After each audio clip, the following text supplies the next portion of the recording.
The M4A1 is the first carbine in Battlefield 6, and for sure it's one of the most popular weapons in the game. This gun definitely has some huge potential for close-range fights and can be a great option for several playstyles. Welcome back to another Battlefield 6 weapon guide, where today we're going to break down the stats of the M4A1, and I'll give some recommendations for my preferred build with it. Starting off at the damage, the M4A1 deals 25 damage when you're closer than 10 meters, making it a 4-shot kill. Between 10 and 20 meters, it deals 21 damage, making it a 5-shot kill, and beyond 20 meters, it deals 17 damage, making it a 6-shot kill. Headshots will reduce the shots to kill by 1 at all ranges, so it isn't super worthwhile to try to beam people in the head because the benefit you get is not huge. The M4A1 has a fire rate of 900 RPM, giving it a time to kill of 200 milliseconds below 10 meters, 267 milliseconds between 10 and 20 meters, and 333 milliseconds above 20 meters. The close range time to kill with the M4A1 is extremely fast. I believe it's actually the second fastest time to kill in the game, bested only by the KV-9, so you can see how this thing can really melt people if you're up in their face. Given that you have to be within 10 meters for this though, it means that a lot of your engagements are not going to be in this range, but rather in the 10 to 20 meter range. Even so, 267 milliseconds is pretty fast, highlighting how the M4A1 can really take targets down quickly if you're able to be accurate with it. The recoil on the M4 is moderate to moderate high. There's a decent bit of horizontal movement as you fire and quite a lot of upward recoil. The upward recoil is pretty easy to control, but some of the horizontal side to side is a little bit difficult.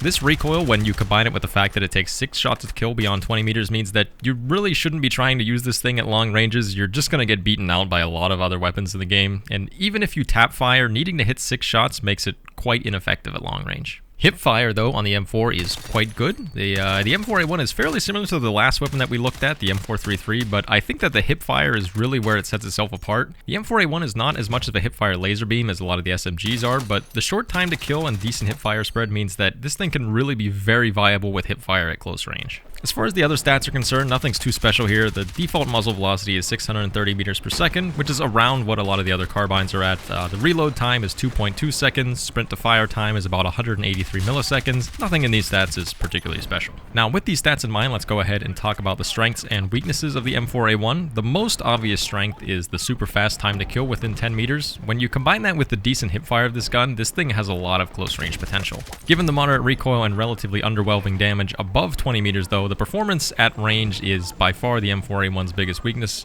I personally find myself not even bothering to try to engage enemies at long range because it's just so hard to effectively land enough shots to take them down with this weapon. So if anybody has like an assault rifle or DMR, LMG, they can beat you more often than not when you're using the M4. So with these strengths and weaknesses in mind, we're going to try to make a build for this gun that tries to capitalize on the close range effectiveness, and I also like a little bit of recoil reduction to help with medium range engagements, but we don't really need to go too hard into it given that the recoil reduction alone will not make up for this gun's shortcomings at long range. This right here is the build that I prefer most for the M4, so we'll start with the muzzle where we have a long suppressor.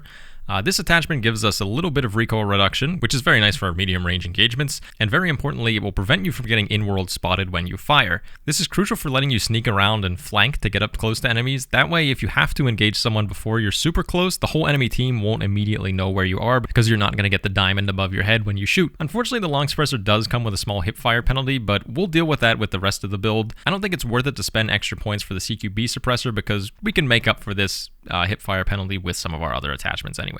Moving on to the barrel, we have the short barrel. This gives us a benefit to hip fire at the cost of reduced muzzle velocity, so we're already sort of canceling out the penalty that we got from the long suppressor. As I mentioned already, the M4 is really not great at long range, and the reduced muzzle velocity that you get from the short barrel is pretty much meaningless for close range fights, so this barrel really plays into the characteristics of the M4, where you get some improvements for your short range engagements. It does worsen your long range engagements, but you probably shouldn't be taking those anyways with this gun. For the grip, we have the slim angled grip. This one is such a good attachment for a weapon like the M4. So first off, you get some recoil reduction to help with the medium range fights, and then you get a lot of attributes for close range fighting, and it comes with no penalty as well. You get some recoil reduction to help with medium range fights, you get improved weapon draw speed to make you ready to fire sooner after sprinting, and you get reduced time to aim down sights. This is like a trifecta of great attributes for close range fighting, and with the slim angled grip, it comes with no penalty as well, which is really great. Moving up to the top, we have the red laser. You could also choose the 5 milliwatt green laser here because they do have the same 10-point cost. The red laser hip fire bonus is not as high as the green laser, but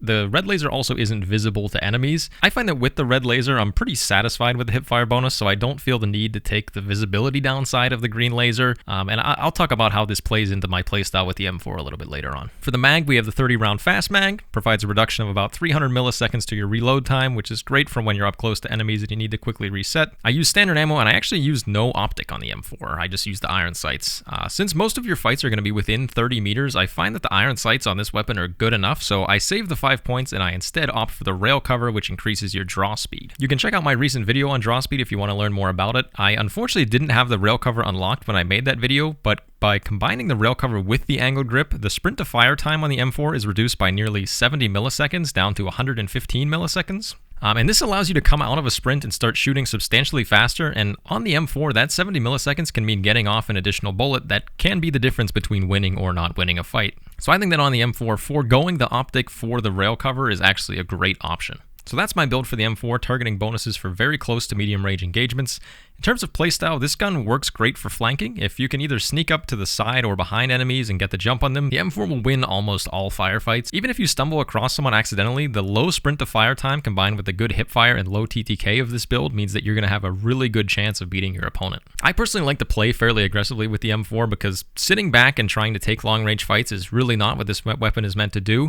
If you do want to play defensively though, you still can. The way that you can do that with the M4 is by sitting on objectives and holding corners up close to surprise enemies and take them down before they even realize you're there. That's another reason why I like the red laser over the green laser on this gun, because with the red laser you don't have to worry about the laser being visible around a corner when you play like this. I also don't like to use the M4 on every map. Some of the more open maps you can get away with using it if you stay to particular flags, like the B and D flags on Mirak Valley. But I feel like, especially on something like Blackwell Fields, it's not even worth it to try to use the M4 because you're just going to get sniped 10 times out of 10, and it's not a pleasant experience to try to use the M4 on a map like Blackwell Fields. Even on the new Eastwood map, as long as you're not on the D flag in Conquest, the M4 is still pretty viable for all of the other regions of this map, as long as you're not just like running through the open in the middle of the road or anything like that. But as long as you're around buildings, you can use this weapon quite effectively. And obviously for the close range maps like Empire State, the M4 is a really great choice for any of the game modes on that map. Give this build a try and let me know what you think of the M4 in the comment section below. Don't forget to like and subscribe for more Battlefield 6 content like this. And now let's go ahead and roll the montage.